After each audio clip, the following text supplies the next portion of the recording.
Diabetes mellitus বা বহুমূত্র রোগ এক আশঙ্কার নাম।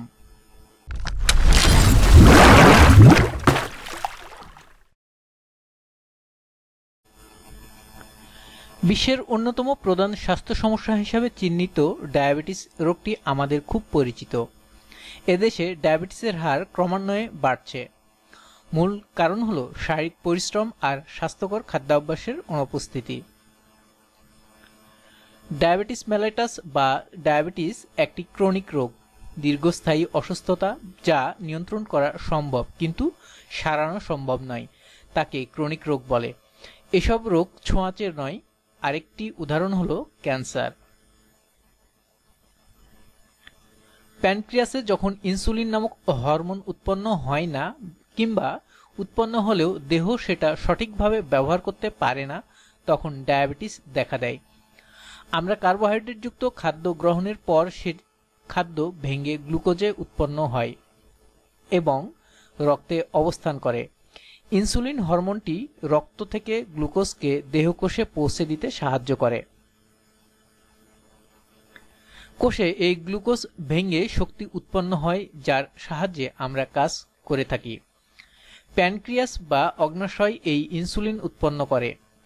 যদি কোনো কারণে ইনসুলিন উৎপাদিত হতে না পারে বা উৎপাদিত হলেও তাকে যথাযথভাবে ব্যবহার করার ক্ষমতা দেহ হারিয়ে ফেলে, তাহলে রক্তে গ্লুকোজের পরিমাণ স্বাভাবিকের চেয়ে বেড়ে যায়। এই অবস্থাকে বলে হাইপারগ্লাইসেমিয়া। এই অবস্থাটি ডায়াবেটিস রোগের প্রধান বৈশিষ্ট্য। দীর্ঘদিন ধরে হাইপারগ্লাইসেমিয়াতে ভুগতে থাকলে বিভিন্ন অঙ্গকে তার কার্যক্ষমতা হারিয়ে ফেলতে দেখা যায়। ডায়াবেটিসের প্রকারভেদ। প্রধানত তিন ধরনের ডায়াবেটিস আছে। ১. Type 1 diabetes. দেহের রোগ প্রতিরোধ ক্ষমতা সিস্টেম যখন ইনসুলিন উৎপাদনকারী কোষসমূহকে, যারা বিটা সেল হিসাবে পরিচিত, আক্রমণ করে, তখন এই ধরনের ডায়াবেটিস দেখা দেয়। এই আক্রমণের পিছনের কারণটি এখনও স্পষ্ট নয়। এ রোগে আক্রান্তের দেহ অল্প পরিমাণে বা একদমই ইনসুলিন উৎপন্ন করে না। যে কোনো বয়সীদের এটি হতে পারে, তবে সবচেয়ে বেশি দেখা যায় শিশু কিশোরদের মধ্যে। এক্ষেত্রে রোগীদের প্রতিদিন ইনসুলিন ইনজেকশন নিতে হয়, না নিলে পরিণাম মৃত্যু। Type 2 diabetes. মোট ডায়াবেটিস রোগীর 90% এই প্রকারের অন্তর্গত। প্রাপ্তবয়স্কদের ভিতর এই টাইপের হার বেশি। এতে শরীরে ইনসুলিনের প্রতি বাধা সৃষ্টি হয়, যাকে ইনসুলিন রেজিস্ট্যান্স অথবা দেহে ইনসুলিনের অভাব ঘটে। দুটো ঘটনা একসাথে ঘটতে পারে। এ ধরনের ডায়াবেটিসের পিছনে স্থূলতা একটি প্রধান কারণ। তাই নিয়মিত খাদ্যাভ্যাস আর শারীরিক পরিশ্রমের মাধ্যমে ব্যক্তি প্রাথমিকভাবে এটি নিয়ন্ত্রণ করতে সক্ষম হয়। কিন্তু একসময় ওরাল ড্রাগস এবং অথবা ইনসুলিন গ্রহণের প্রয়োজন পড়ে। ৩. Gestational diabetes. গর্ভাবস্থায় এই টাইপের ডায়াবেটিস দেখা দেয়। প্রতি 25 জন গর্ভবতীর মধ্যে একজনের এই অবস্থা ঘটে, যা মা এবং সন্তান উভয়ের জন্যই হুমকি স্বরূপ। যদিও এই ডায়াবেটিস গর্ভাবস্থা শেষে চলে যায়, কিন্তু যারা এতে ভুগছেন তাদের এবং তাদের বাচ্চাদের ভবিষ্যতে টাইপ 2 ডায়াবেটিসে আক্রান্ত হওয়ার সম্ভাবনা প্রচুর। এগুলো ছাড়াও আরও কয়েক ধরনের ডায়াবেটিস আছে, যেমন pre diabetes, latent autoimmune diabetes for adult, congenital diabetes, cystic fibrosis related diabetes, steroid diabetes, monogenic diabetes. ঝুঁকির কারণসমূহ। টাইপ 1 ডায়াবেটিস হওয়ার পিছনে কি কি বিষয় দায়ী সেটা নিয়ে এখনও গবেষণা চলছে। তবে পরিবারের কারো এ রোগের ইতিহাস থাকলে পরবর্তী প্রজন্মের সামান্য ঝুঁকি থাকে। এছাড়া পরিবেশগত কারণ এবং ডায়াবেটিসজনিত কিছু ইনফেকশনকেও এই রোগের জন্য দায়ী করা হয়। টাইপ 2 ডায়াবেটিস হওয়ার পিছনের অনেক কারণ দায়ী। পারিবারিক ইতিহাস, ওজনাধিক্য, বিশেষ করে তলপেটে মেদ জমা, অস্বাস্থ্যকর খাবার খাওয়া, শারীরিক পরিশ্রমের অভাব, বয়স বাড়া, উচ্চ রক্তচাপ, জাতিসত্তা, জেস্টেশনাল ডায়াবেটিস ভোগার ইতিহাস, গর্ভাবস্থায় যথাযথ পুষ্টি না পাওয়া ইত্যাদি। গর্ভবতীদের মধ্যে যারা স্থূল যাদের আইজিটি আছে অথবা ডায়াবেটিসের পারিবারিক ইতিহাস আছে তাদের জিডিএমএ ভোগার সম্ভাবনা বেশি। আপনি ঝুঁকিগ্রস্ত কিনা তা পরীক্ষা করে দেখতে পারেন। লক্ষণসমূহ।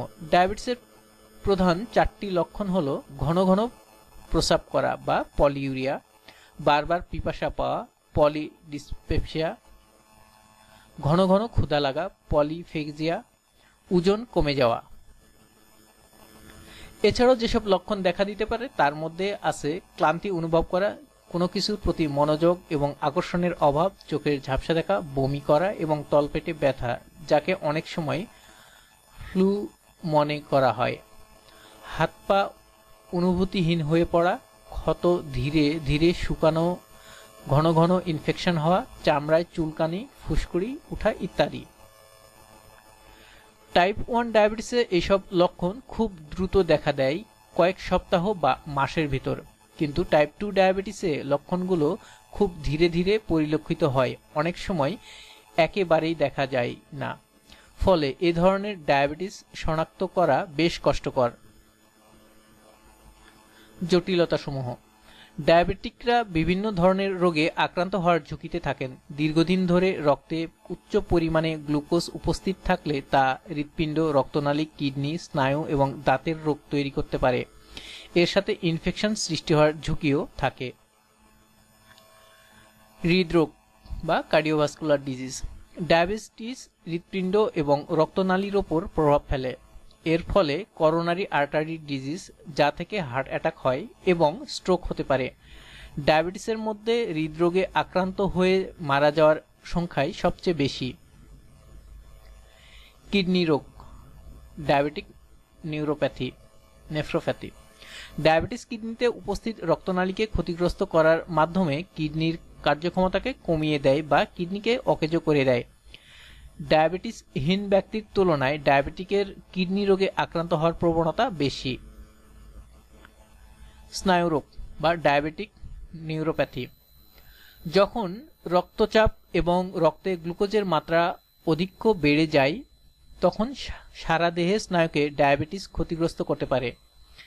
এর ফলে হজমে সমস্যা, ইরেকটাইল ডিসফাংশন, হাতে পায়ে অনুভূতি শূন্যতা ইত্যাদি দেখা দেয়। বিশেষ করে অনুভূতি শূন্যতা খুব গুরুত্বপূর্ণ, কারণ এর ফলে অনেক ইনজুরি টের পাওয়া যায় না। পরিণামে ছোট একটা ক্ষত থেকে বিরাট বড় ইনফেকশন তৈরি হতে পারে এবং অঙ্গ কেটে ফেলতে হতে পারে। বেশিরভাগ ক্ষেত্রেই এই ঘটনা ঘটে থাকে পায়ের সাথে, তখন একে বলা হয় ডায়াবেটিক ফুট, কারণ পায়ে মাটির কাছাকাছি থাকে সবচেয়ে বেশি রোগ। ফলে ইনজুরিতে পড়ার সম্ভাবনাও এর সবচেয়ে বেশি। চোখের রোগ, ডায়াবেটিক রেটিনোপ্যাথি। বেশিরভাগ ডায়াবেটিক কোনো না কোনো সময় চোখের রোগে ভোগেন, হয়তো চোখে ঝাপসা দেখেন বা চোখের দৃষ্টি হারিয়ে ফেলেন। প্রতিরোধ। টাইপ 1 ডায়াবেটিসের কোনো প্রতিরোধ ব্যবস্থা নেই, কারণ এর পিছনের কারণ সম্পর্কে এখনো নিশ্চিত হওয়া যায়নি। টাইপ 2 ডায়াবেটিস প্রতিরোধে নিম্নোক্ত পদক্ষেপ নেওয়া উচিত। যারা স্থূল তাদের ওজন কমানো, শারীরিক পরিশ্রম করা, নিয়মিত এবং পুষ্টিকর খাদ্য গ্রহণ, ধূমপান ত্যাগ, দুশ্চিন্তা এবং হতাশ থেকে দূরে থাকা, ঘুমের প্যাটার্ন ঠিক করা, 6 ঘন্টার কম কিংবা 9 ঘন্টার বেশি ঘুমালে ডায়াবেটিসের ঝুঁকি বাড়ে। খাদ্য ব্যবস্থাপনা। যেহেতু ডায়াবেটিস সারা জীবনের রোগ, তাই একে সঠিক উপায়ে নিয়ন্ত্রণ করতে হয়। রক্তের গ্লুকোজ যেন বেড়ে না যায় সেদিকে সজাগ দৃষ্টি রাখতে হয়। আবার গ্লুকোজের পরিমাণ সঠিক রাখতে গিয়ে তা যেন স্বাভাবিকের চেয়ে কমে না যায়। যেহেতু খাদ্য এই রোগ তৈরিতে বিশেষ ভূমিকা রাখে, তাই কি ধরনের খাদ্য এখানে উপকারী সেই বিষয়ে কিছু বলা দরকার। ডায়াবেটিস রক্তের গ্লুকোজের আধিক্যের সঙ্গে জড়িত, তাই যেসব খাবার খুব সহজে ভেঙে রক্তে গ্লুকোজ মুক্ত করে কার্বোহাইড্রেট সমৃদ্ধ খাদ্য, সেসব খাবার খাওয়ার উপর সীমাবদ্ধতা আরোপ করা হয়। যেমন চিনি, গুড়, মিষ্টি, ভাত, আলু, সাদা পাউরুটি, মধু, সিরাপ, জুস, ঠান্ডা পানীয়, চিনি মিশ্রিত শরবত, এনার্জি ড্রিঙ্ক ইত্যাদি। কারণ এসব খাদ্যে থাকে সরল শর্করা বা সুক্রোজ, ফ্রুক্টোজ। যেসব খাদ্যে জটিল শর্করা থাকে সেসব খাদ্য ধীরে ধীরে ভাঙে এবং ধীরে ধীরে রক্তে গ্লুকোজ মুক্ত হয়, ফলে হঠাৎ করে বেড়ে না গিয়ে ধীরে ধীরে রক্তে গ্লুকোজের পরিমাণ বৃদ্ধি পায়। এসব খাবারের মধ্যে আছে আটার রুটি, ব্রাউন ব্রেড, খোসাসহ ফল, সিদ্ধ চাল ইত্যাদি। এটা শুধুমাত্র কার্বোহাইড্রেট জাতীয় খাদ্যের বর্ণনা। ফ্যাট এবং প্রোটিন জাতীয় খাদ্যের জন্য আছে বিশেষ নির্দেশনা। তাই নিজে সচেতন হন, অন্যদেরকেও করুন ডায়াবেটিস মুক্ত থাকুন।